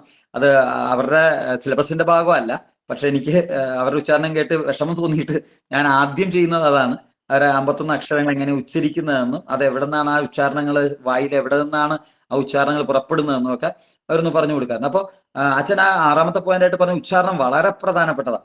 കാരണം അത് നമ്മളെ വിലയിരുത്തും. ഇപ്പൊ ഞാൻ ശ്രദ്ധിക്കാൻ ചിലപ്പോൾ ഇപ്പൊ അച്ഛൻ പറഞ്ഞല്ലോ, പള്ളിയിലെ പ്രസംഗങ്ങളിലൊക്കെ ചില സമയത്ത് ഈ ഉച്ചാരണം ശരിയാകാതെ പോകുമ്പോൾ തന്നെ അച്ഛൻ പ്രസംഗിക്കുന്നത് എത്ര മനോഹരമായാലും കേൾവിക്കാരൊരു വിലയിരുത്തൽ നടത്തും. ഇത് ഇത്രയേ ഉള്ളൂ എന്നൊരു, അത് പാണ്ഡിത്യത്തിന്റെ ഒരു പ്രകടനം കൂടിയാണ്. ഞാൻ പറഞ്ഞില്ലേ, അത് അക്കാഡമികമായ പാണ്ഡിത്യത്തിന്റെ പ്രകടനമല്ല, ഭാഷാപരമായ പാണ്ഡിത്യത്തിന്റെ പ്രകടനം കേട്ടോ. ഈ പാണ്ഡിത്യം എന്ന് പറയുമ്പോൾ അക്കാദമിക ആണെന്നില്ല. ഇപ്പൊ MA PhD ഒന്നും അല്ല നമ്മൾ ഉദ്ദേശിക്കുന്നത്. ഒരു 10ാം ക്ലാസ്സോ അല്ലെങ്കിൽ 5ാം ക്ലാസ്സോ ഉള്ള ആളാണെങ്കിൽ പോലും അയാളുടെ ഭാഷാപരമായ ശുദ്ധിയും ഉച്ചാരണവും വ്യക്തമാണെങ്കിൽ അയാളെ മറ്റുള്ളവർ അംഗീകരിക്കും, സംശയമില്ല. അപ്പൊ അതുകൊണ്ട് അതേസമയം നല്ല പണ്ഡിതനായ ഒരു മനുഷ്യനാണ്, MA PhD ഒക്കെ ഉണ്ട്, അല്ലെങ്കിൽ MSc PhD ഒക്കെ ഉള്ള ഒരാൾ ഉച്ചാരണവും ഭാഷയും മലയാളത്തിലും മോശമാണെങ്കിൽ അയാൾ എത്ര PhD ആണെങ്കിലും കേൾവിക്കാർക്ക് അങ്ങനെ അദ്ദേഹത്തെ ഒന്നും അംഗീകരിക്കാൻ പറ്റില്ല. അപ്പൊ അതൊന്ന് നമ്മൾ ശ്രദ്ധിക്കേണ്ടതാ. പിന്നെ വാക്കുകളിലൂടെ വികാരം ശക്തമായി പ്രകടിപ്പിക്കാനാകണമെന്ന് വെച്ചാൽ പറഞ്ഞ പോയിന്റ് അതാണ്. നമ്മൾ നേരത്തെ പറഞ്ഞത്, നല്ല പ്രാസംഗികരൊക്കെ അവരുടെ വികാരങ്ങളിലെ വാക്കുകളിലൂടെ പ്രകടിപ്പിക്കുക മാത്രമല്ല, ആ പ്രകടിപ്പിക്കപ്പെടുന്ന വികാരങ്ങൾ കേൾവിക്കാരിലേക്ക് കയറി ആ വികാരമാറ്റം അവര് സംഭവിക്കുന്നു എന്നുള്ളതാണ്. എന്താണോ ഞാൻ പറഞ്ഞല്ലോ, ഇപ്പൊ നമ്മുടെ അവിടെ പ്രസംഗിച്ച വ്യക്തിക്കുണ്ടായ ആ പ്രശ്നം പറഞ്ഞല്ലോ. അപ്പോ ഒരു പ്രാസംഗികൻ ഏത് വികാരമാണോ ഉൾക്കൊള്ളുന്നത്, അച്ഛൻ പറഞ്ഞു മരിച്ച സ്ഥലത്താണ് പോകുന്നതെങ്കിൽ അവിടെ അതിൻ്റെ ഒരു വികാരം ഉണ്ടാകണം. നമ്മളൊരു ഉത്സവപ്പറമ്പിലാണ് പോകുന്നതെങ്കിൽ അത് വേറൊരു വികാരമാണ്. നമ്മളൊരു പ്രചോദനാത്മകമായ പ്രസംഗത്തിലാണ് പോകുന്നതെങ്കിൽ അവിടുത്തെ വികാരം വേറെ. നമ്മൾ ബൈബിളാണ് പറയുന്നതെങ്കിൽ അവിടുത്തെ വികാരം വേറെയാണ്. അപ്പോൾ നമ്മൾ ആൾക്കുന്ന പ്രാസംഗികൻ ഉൾക്കൊള്ളുന്ന വികാരം കേൾവിക്കാരനിലേക്ക് പ്രവഹിക്കുമ്പോൾ അയാളിൽ വികാരമാറ്റം ഉണ്ടാവും, സ്വാഭാവികമായിട്ടുണ്ടാവും. അത് വലിയൊരു പ്രചോദനം. അത് അവരെ സംബന്ധിച്ച് ആ ഒരു സമയമെങ്കിലും അവര് അത് ഉൾക്കൊള്ളുകയും, ഞാൻ കണ്ട് ചില പ്രസംഗങ്ങൾക്ക് ശേഷം കേൾവിക്കാരിരുന്ന് കരയുന്നതോ അല്ലെങ്കിൽ കേൾവിക്കാര് ഉത്തേജിതരാകുന്നതോ ഒക്കെ ചില പ്രസംഗങ്ങളിൽ നമ്മൾ ശ്രദ്ധിച്ചിട്ടുണ്ട്. അപ്പൊ അത് വളരെ പ്രധാനപ്പെട്ടതാണ്. പിന്നെ അച്ഛൻ അവസാനമായിട്ട് പറഞ്ഞ പോയിന്റ്, വാക്കുകളുടെ കൂട്ടി യോജിപ്പിക്കൽ കേൾവിക്കാർക്ക് ഇമ്പമുണ്ടാകുന്ന രീതിയിൽ അർത്ഥവത്തായിരിക്കണം. കൂട്ടി യോജിച്ച് നമ്മൾ വാക്കുകൾ കണക്ട് ചെയ്ത് പോകുമ്പോൾ കേൾക്കുന്ന പ്രത്യേകിച്ച് മഹാവാക്യങ്ങൾ നമ്മൾ പറഞ്ഞു കഴിഞ്ഞാൽ, നിർത്തലില്ലാതെ മഹാവാക്യങ്ങൾ നമ്മൾ പറയുന്നില്ല, ആർക്കും പറ്റില്ല കേട്ടോ. മഹാവാക്യങ്ങൾ അങ്ങ് പറഞ്ഞു പോയി കഴിഞ്ഞാൽ ചിലപ്പോ കേൾക്കും. ഞാൻ ഈ മഹാഭാരതത്തെ പറ്റി പ്രസംഗിക്കുന്ന സുനിൽ പി ഇളയടം, സുനിൽ പി ഇളയടത്തിന്റെ പ്രസംഗത്തിന് അങ്ങനെ ഒരു പ്രശ്നമുണ്ട്. അദ്ദേഹം പറയുന്ന ഒരു വാക്ക് ഒരു തുമ്പത്തുനിന്ന് ആരംഭിച്ച ചെന്ന് അവസാനിക്കുന്നത് ഒരു പാരഗ്രാഫ് കഴിഞ്ഞിട്ടായിരിക്കും. അപ്പൊ കേൾക്കുന്ന ആൾക്കാര് ഇതായത് എന്താ ഒരുവിധം പാണ്ഡിത്യം ഇല്ലാത്തവരാണെങ്കിൽ കേൾക്കുന്നവര് മൈക്കിളച്ചൻ ശ്രദ്ധിച്ചിട്ടുണ്ടോ എന്ന് എനിക്കറിയില്ല സുനിൽ പി ഇളയടത്തിന്റെ പ്രസംഗങ്ങൾ. അപ്പോ അതെ, അപ്പോ അത് പണ്ഡിതോചിതമായ പ്രസംഗമാണ്. പക്ഷെ ഒരു സാധാരണക്കാരന് ചിലപ്പോൾ ഇത് കണക്ട് ചെയ്ത് കിട്ടില്ല. കാരണം അദ്ദേഹം ഓരോ വാക്കങ്ങ് ആരംഭിച്ചു കഴിഞ്ഞാൽ അതൊരു 8, 10, 15 വാക്കുകൾക്ക് ശേഷമായിരിക്കും ആ വാക്യം അവസാനിക്കുന്നത്. അപ്പോ അത് സാധാരണ ഒരു കേൾവിക്കാരന് അത് ചിലപ്പോൾ മനസ്സിലായില്ലെന്നിരിക്കും. പക്ഷെ അദ്ദേഹത്തിന് മുമ്പിൽ ഇരിക്കുന്ന പണ്ഡിത സദസ്സിന്, അപ്പോൾ ചില സമയത്തൊക്കെ അദ്ദേഹം പറയാറുണ്ട് അങ്ങനെ പണ്ഡിതരായാലും അത് മനസ്സിലാക്കിയാൽ മതി എന്ന് പറയാറുണ്ട്. അതിനെയൊക്കെ യൂട്യൂബിലൊക്കെ പരിഹസിക്കുന്നതായിട്ട് നമുക്ക് കാണാം. അദ്ദേഹത്തിന്റെ പ്രസംഗങ്ങളൊക്കെ ചിലരൊക്കെ പരിഹസിക്കുന്നത്. അപ്പോൾ നമ്മള് പണ്ഡിതോചിതമായ സദസ്സിലാണെങ്കിൽ ഓക്കെ, അത് നല്ലതാണ്. അതല്ല ഒരു സാധാരണ വേദിയിലാണെങ്കിൽ നമ്മൾ അത്തരം മഹാവാക്യങ്ങളിലേക്കൊന്നും പോകാതെ ചെറിയ ചെറിയ വാക്യഘടനകളിലൂടെ നമ്മുടെ പ്രസംഗത്തെ ലളിതമാക്കുക, വളരെ ലളിതമാക്കുക, അർത്ഥവത്താക്കുക. ഞാൻ എൻ്റെ സമയം എനിക്ക് തന്നിട്ട് 10 മിനിറ്റ് അതിക്രമിച്ചു എന്ന് എനിക്ക് തോന്നണേ. ഞാൻ ഏതായാലും അച്ഛൻ പറഞ്ഞ കാര്യങ്ങൾ 8 പോയിന്റുകൾ അച്ഛൻ പറഞ്ഞത് അത് ഒന്നും കൂടി ഒന്ന് പറഞ്ഞ് ഞാൻ അവസാനിപ്പിക്കുകയാണ്. പ്രസംഗത്തിന്റെ ആത്മാവ് നല്ല ഭാഷയാണ്. കേൾവിക്കാർക്ക് അനുയോജ്യമായ ഭാഷ ഉപയോഗിക്കണം. ഭാഷാപ്രയോഗങ്ങൾ ലളിതവും ശുദ്ധവുമായിരിക്കണം. പ്രചോദനാത്മകമായ ശൈലികൾ പ്രയോഗിക്കണം. പദസമ്പത്തിനുടമയായിരിക്കണം. ഉച്ചാരണം നല്ലതായിരിക്കണം. വാക്കുകളിലൂടെ വികാരം ശക്തമായി പ്രകടിപ്പിക്കാനാകണം. വാക്കുകളുടെ കൂട്ടിയോജിപ്പിക്കൽ കേൾവിക്കാരന് ഇമ്പമുണ്ടാക്കുന്ന രീതിയിൽ അർത്ഥവത്തായിരിക്കണം. അച്ഛോ മനോഹരം കേട്ടോ. അച്ഛൻ വളരെ മനോഹരമായിട്ട് അവതരിപ്പിച്ചു. ഒത്തിരി നന്ദി. അപ്പോൾ എനിക്ക് തന്ന സമയത്തിൽ കുറച്ച് ഞാൻ കൂടുതൽ എടുത്തോന്ന് എനിക്കൊരു ഭയം. ഞാൻ മാപ്പുവയ്ക്കുകയാണ്. 10 മിനിറ്റ് ആയിരുന്നു എനിക്ക് പറഞ്ഞത്, ഇപ്പം അതിൽ കൂടുതലായി, ക്ഷമിക്കണം. പ്രസംഗമൊക്കെ ഇങ്ങനെ വന്നു കഴിയുമ്പോൾ ആവേശം കൂടി പറഞ്ഞു പോകുന്നതാണ്. ഒത്തിരി നന്ദി. Thank you. പദപ്രയോഗങ്ങളെ കുറിച്ചും ഉച്ചാരണത്തെ കുറിച്ചും ഒക്കെ നമുക്ക് വലിയ വലിയ അറിവുകൾ പകർന്നു തന്ന അസിൻ സാറിന് നന്ദി പറഞ്ഞുകൊള്ളുന്നു. അടുത്ത ആഴ്ചത്തെ നമ്മുടെ അസൈൻമെന്റ് ആയിട്ട് ഗ്രിഗറി അച്ഛൻ നമുക്ക് തന്നിരിക്കുന്നത് ഞാൻ വായിച്ചതും എനിക്കിഷ്ടപ്പെട്ടതുമായ ഒരു മലയാള പുസ്തകത്തെ കുറിച്ചുള്ള ആസ്വാദനം പ്രസംഗ രൂപത്തിൽ അവതരിപ്പിക്കാനാണ്. ഒന്നുകൂടെ പറയാം. ഞാൻ വായിച്ചതും എനിക്കിഷ്ടപ്പെട്ടതുമായ ഒരു മലയാള പുസ്തകത്തെ കുറിച്ചുള്ള ആസ്വാദനം പ്രസംഗ രൂപത്തിൽ അവതരിപ്പിക്കുക. ഇതിനുശേഷം ഈ ആഴ്ചയിലെ നമ്മുടെ ക്ലാസ് അവസാന ഘട്ടത്തിലേക്ക് പ്രവേശിക്കുകയാണ്. ലിസി മാം, ബാസ്റ്റിൻ സാർ കൈപൊക്കിയിട്ടുണ്ട് ചോദിക്കാൻ വേണ്ടി, ക്വസ്റ്റ്യൻ ചോദിക്കാൻ വേണ്ടി. ഓക്കെ, ബാസ്റ്റിൻ സാർ അൺമ്യൂട്ട് ചെയ്യണേ.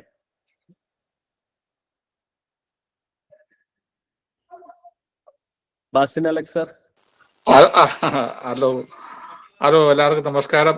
ഞാൻ അറിയാതെ ഞാൻ ഫോണ് ബാഗിൽ നിന്ന് എടുത്തപ്പോഴത്തേക്ക് അറിയാതെ വന്നതാണ്. എല്ലാം വളരെ കൃത്യമായിരുന്നു, എല്ലാം നല്ലതുപോലെ മനസ്സിലായിട്ടുണ്ട്.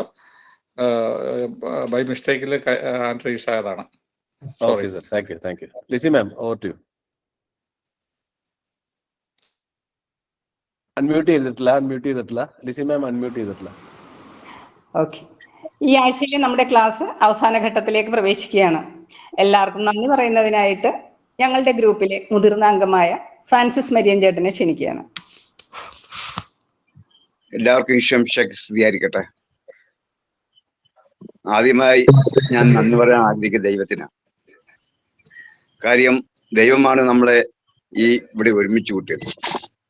നമ്മുടെ ഈ ഗ്രൂപ്പിൽ ഏകദേശം ഇന്നത്തെ സ്ഥിതി വെച്ചാണെങ്കിൽ 562 അംഗങ്ങളുള്ള ഗ്രൂപ്പാണ്. പക്ഷെ ഇന്ന് ഏകദേശം 75 പേര് മാത്രമേ ഈ ഫ്ലോട്ട് ടൈം വന്നിട്ടുള്ളൂ. എങ്കിലും നമ്മളെ ഒരുമിച്ച് ചേർത്ത ദൈവം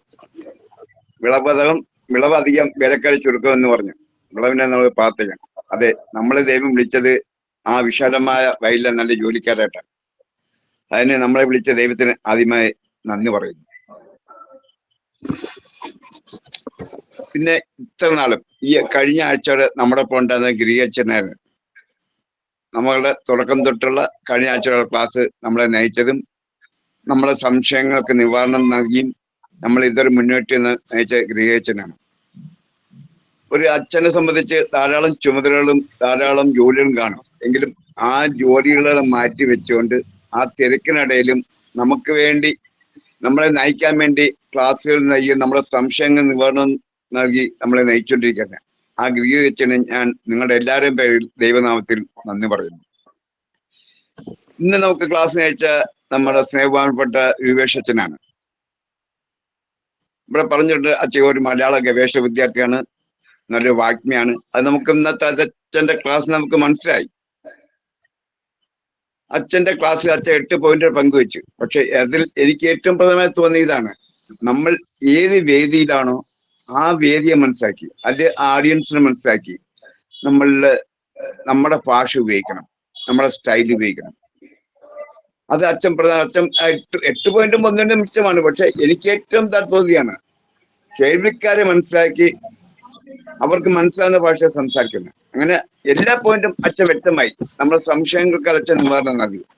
നമ്മളെല്ലാം ഇന്ന് വളരെയേറെ ഒരു ആത്മീയ ഭാഷണം നൽകിയ രൂപേഷ് അച്ഛന് ഞാൻ നിങ്ങളുടെ എല്ലാവരുടെയും പേരിൽ ദൈവനാമത്തിൽ നന്ദി പറയുന്നു.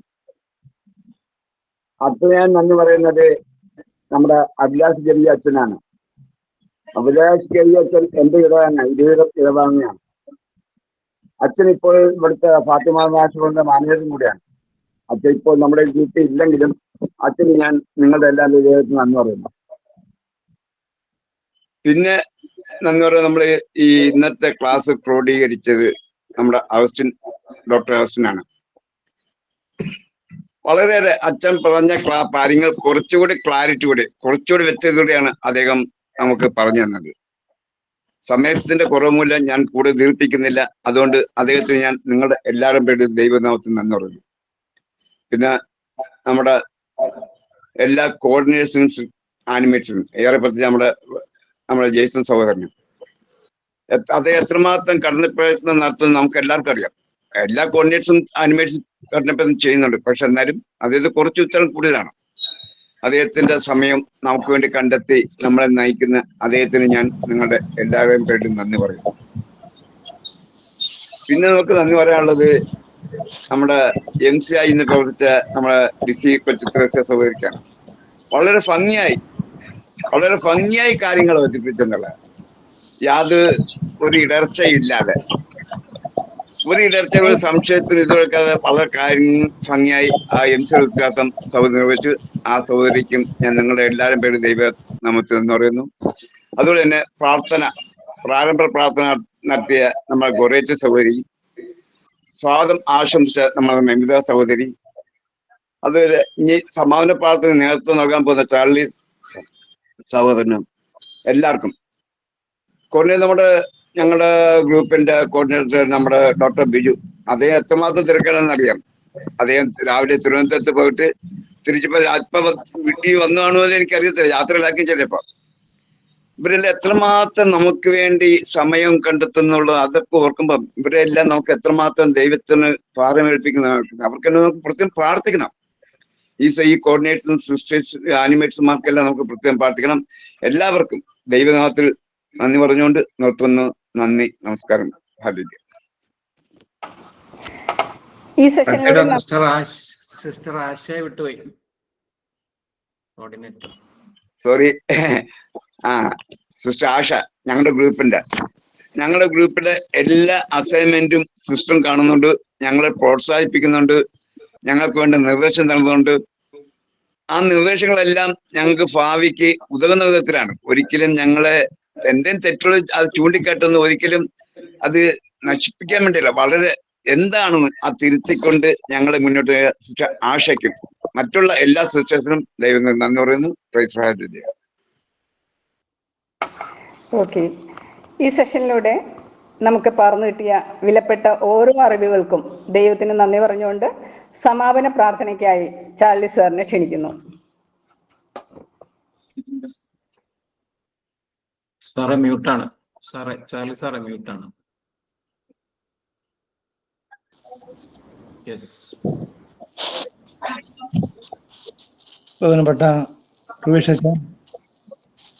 ബഹുമാനപ്പെട്ട ഡോക്ടർ അഗസ്റ്റിൻ ഝാ, സ്നേഹമുള്ള സഹോദരങ്ങളെ, വളരെ കൃത്യമായിട്ട് ഭാഷയുടെ ഉപയോഗത്തെക്കുറിച്ച് വളരെ ലളിതമായിട്ട് ഇത്രയേറെ നമ്മളോടൊപ്പം നമ്മളെയൊക്കെ ക്ലാസ് എടുത്ത് വളരെ നമ്മളാരും ചിന്തിക്കുന്നതിനേക്കാൾ ഉപരിയായി നമ്മളെ ഇത്രത്തോളം അറിവും ഒക്കെ നൽകി നമ്മളെ സഹായിച്ച ബഹുമാനപ്പെട്ട വൈദികരെ ദൈവകരങ്ങളിൽ സമർപ്പിക്കുന്നു. അവരുടെ ക്ലാസ്സുകളും അവരുടെ മുന്നോട്ടുള്ള എല്ലാ പ്രവർത്തനങ്ങളും നമ്മുടെ ഈ ഗ്രൂപ്പിന് വലിയ അനുഗ്രഹമായി തീരട്ടെ എന്ന് പ്രാർത്ഥിക്കുന്നു. നല്ലവനായ ദൈവം ഇതിനെ ഈ ഗ്രൂപ്പിനെ നയിക്കുന്ന കോർഡിനേറ്റേഴ്സിനെയും അതുമായിട്ട് ബന്ധപ്പെട്ട എല്ലാവരെയും ദൈവകരങ്ങളിൽ സമർപ്പിച്ച് പ്രാർത്ഥിക്കുന്നു. ഈ ഒരു കാലഘട്ടത്തിൽ ഇതിൻ്റെ ഒരു ആവശ്യകത മനസ്സിലാക്കിക്കൊണ്ട് നമ്മളെല്ലാം ഒരുമിച്ച് ചേർത്തുകൊണ്ട് സഭയിൽ ഒരു പുതിയ മുന്നേറ്റത്തിനായി നമ്മൾ ഒരുക്കാൻ ശ്രമിക്കുന്ന എല്ലാ സാഹചര്യങ്ങളെയും വ്യക്തികളെയും ദൈവകരങ്ങളിൽ സമർപ്പിക്കുന്നു. ദൈവമേ, അവിടുത്തെ ദാനമാകുന്ന പരിശുദ്ധാത്മാവിന്റെ അഭിഷേകവും ജ്ഞാനവും നൽകി ഞങ്ങളെല്ലാവരെയും, കേൾക്കുന്നവരെയും പങ്കെടുക്കുന്നവരെയും എല്ലാവരും അനുഗ്രഹിക്കണമെന്ന് പ്രാർത്ഥിക്കുന്നു. ഞങ്ങളുടെ ഈ ഒരു യജ്ഞം പൂർത്തിയാകുമ്പോൾ ദൈവം ഞങ്ങളിൽ നിന്ന് ആഗ്രഹിക്കുന്ന വലിയൊരു ദൈവ വിളി, ഒരു പ്രഘോഷണത്തിനുള്ള വിളി, അതും എല്ലാ ഏത് തലത്തിലാണെങ്കിലും ആ മേഖലകളിലേക്ക് കടന്നു ചെല്ലുവാനായിട്ടും സധൈര്യം അങ്ങേ ലോകത്തിന് മുമ്പിൽ പ്രഘോഷിക്കുവാനും അങ്ങ് നൽകുന്ന ഭൗതികവും ആത്മീയവുമായിട്ടുള്ള എല്ലാ കാര്യങ്ങളിലും ഞങ്ങൾക്ക് ആവശ്യമായ അറിവ് ജ്ഞാനം നൽകി അനുഗ്രഹിക്കണമെന്ന് പ്രാർത്ഥിക്കുന്നു. പരിശുദ്ധാത്മാവ് ദൈവമേ, ഞങ്ങളെ അനുഗ്രഹിക്കണമേ. പരിശുദ്ധ അമ്മേ മാതാവേ, ഞങ്ങൾക്ക് എല്ലാവർക്കും മധ്യസമിതി പ്രാർത്ഥിക്കണമേ. ഞങ്ങൾ ഈശോയോട് ചേർന്ന് ഈശോ പറയുന്നത് കേട്ട് അനുസരിക്കുവാനായിട്ടുള്ള ഒരു വലിയ ദൈവകൃപ ഈ നിമിഷം ഞങ്ങൾക്ക് നൽകി അനുഗ്രഹിക്കണമെന്ന് പ്രാർത്ഥിക്കുന്നു. നിത്യം പിതാവും പുത്രനും പരിശുദ്ധാത്മാവ് ദൈവമേ, ആമേൻ. ഈ ആഴ്ചത്തെ പരിപാടികളുടെ സമിതിയാണ്. മൂന്നാം ഗ്രൂപ്പിന്റെ പേരിൽ എല്ലാവർക്കും നന്ദി. എല്ലാവർക്കും ശുഭരാത്രി. എല്ലാവർക്കും ഈശോ മിശിഹായിരിക്കട്ടെ. പ്രേസോടെ ഹല്ലേലൂയ. പരസ്പരം പ്രാർത്ഥനയിലായിരിക്കാം. Thank you group 3. Thank you. മൂന്നാം ഗ്രൂപ്പ് അക്ഷരയ്ക്ക് നമുക്കൊന്ന് കയറാം. സൂപ്പർ ആയിരുന്നു. Very good, very good. Julia, okay, bye. Bye. Hello.